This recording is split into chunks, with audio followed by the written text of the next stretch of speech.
Tôi phar mua thô in mình rồi chẳng vui tu tu gặp phăng ai em mặc xe ông môi thật xóa nhà mình rong chưa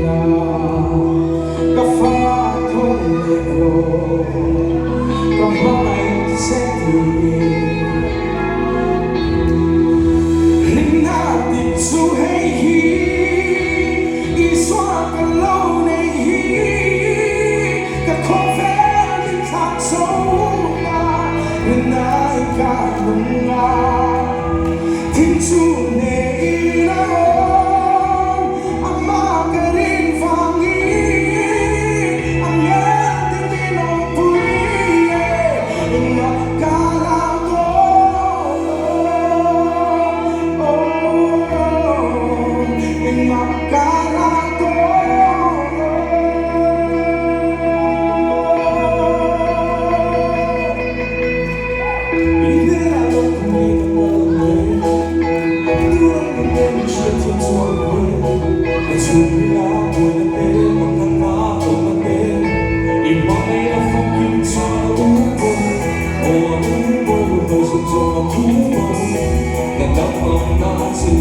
Swahili